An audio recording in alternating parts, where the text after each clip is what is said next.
Hey, what up guys? In this one I'm at SilverRock Resort in La Quinta.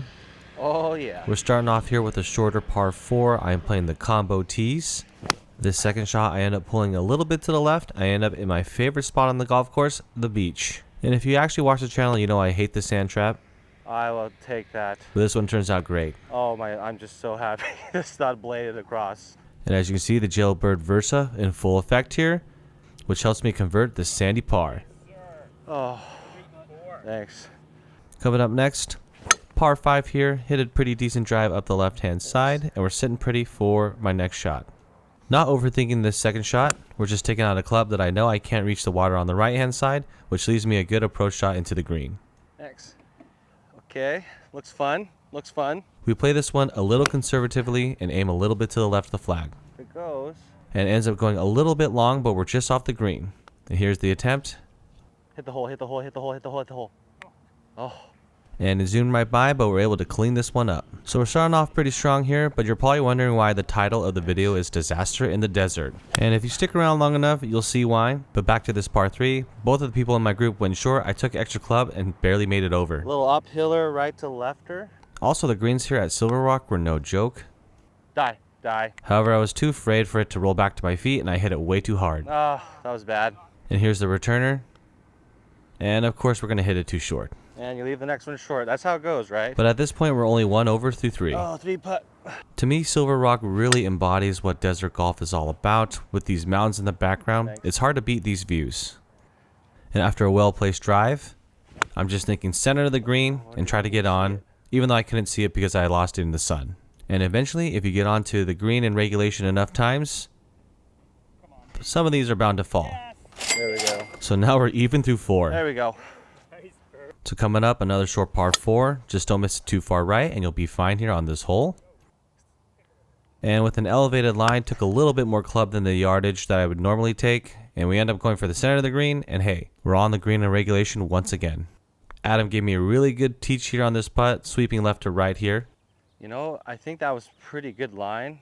If you just had that speed, I think it would be there. And there's something about getting a read from someone that puts a little more pressure on. Stay up, stay up, stay up, stay up. Ah, thanks. I just made a conscious effort not to make the same mistake, and at least I got it past the hole. So coming up next, my drive here goes wayward left, and unfortunately it goes into one of the plants that has a dugout hole. Cover. And you don't see it, but I end up taking it unplayable. Art, don't, oh, something. So now we're lying 2 and we're hitting 3, and unfortunately I don't get onto the green. Ah. This one ends up flaring out to the right, and now we have a bump and run here. Oh. And this one rolls out way too far. I really hate it when you're just as far as your previous shot. Dang. So now we're just thinking here, 2-putt the whole way, just take your medicine, and don't introduce any more mistakes.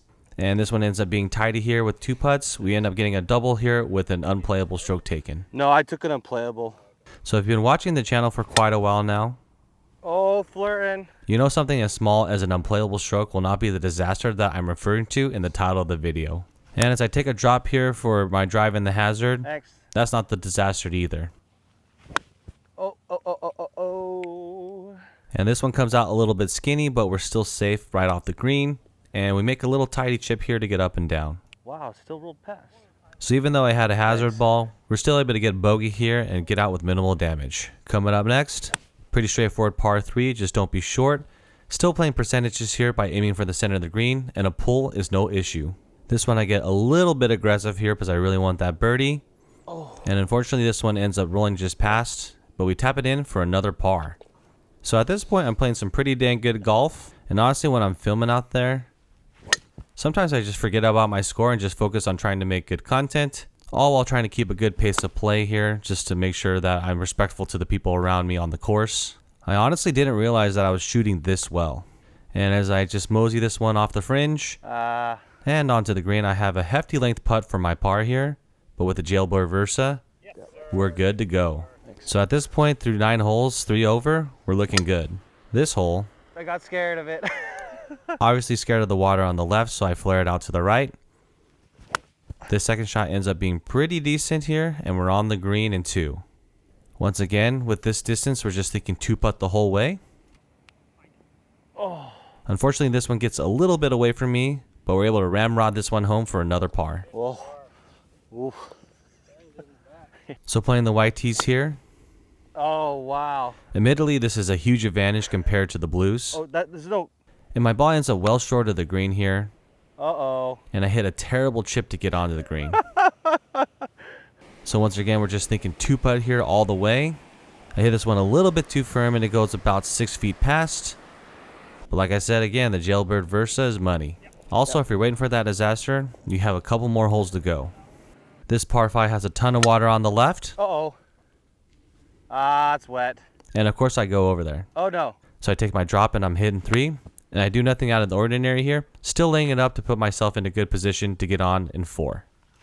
Once again, we aim for it more to the center of the green. This one flares out right, so we're okay. But we're left with a very long putt here for par. And this one ends up being quite short here. Ah, good line. And the Versa can only bail me out so many times. Nope, it's straight. That's straight. So after watching both my playing partners hit onto the green and throw darts near the flag, I honestly landed it almost in the same spot, but mine rolls off the green. Oh, wow. This happened when I looked away. Pretty good grouping, huh? And once again, we're faced with another long putt here, so I'm just trying to get a 2-putt. Come on. Wow.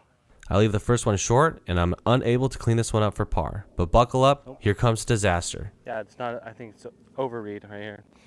So the hole starts out innocently here, just pop-up driver to the left. Just popped it up a bit, but as long as it's on the narrow. But I should have took a sign here Uh-oh. Shanked it. that something was off with my hybrid. So I take out my other hybrid, shank it again, Oh, no. and now I'm in the desert. And honestly, I don't know what I was thinking. I thought I could hit it over this tree, and I go dead into it. Oh, my gosh. Now I try to take the smart play and just punch it out and try to get on some grass.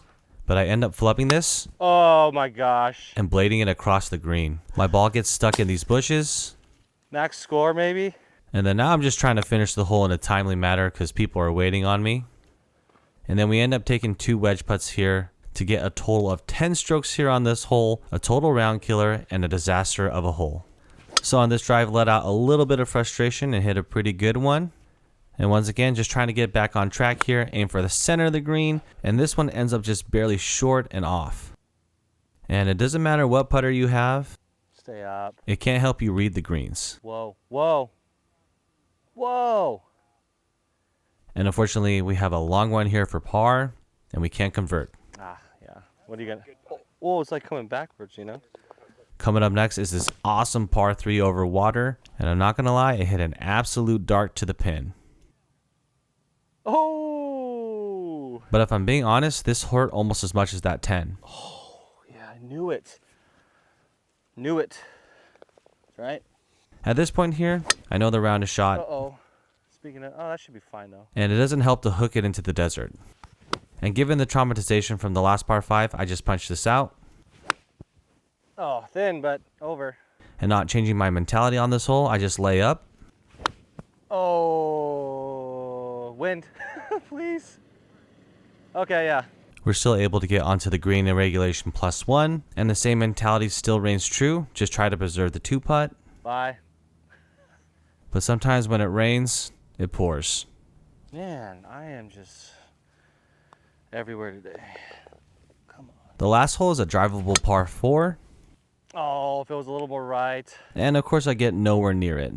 God, that could be a problem. And the desert thought it would just mess with me one more time. Ah, And at this point, the wheels are falling off towards the end of the round big time. And this is just a prime example of why goldfish memory is so important in golf. Had I focused a little bit more, I probably could have easily broken 90 here. But instead, I took way too many strokes on the last couple of holes, and we're actually pretty lucky here to finish this long second putt for a triple here. So I was 1 stroke away from breaking 90.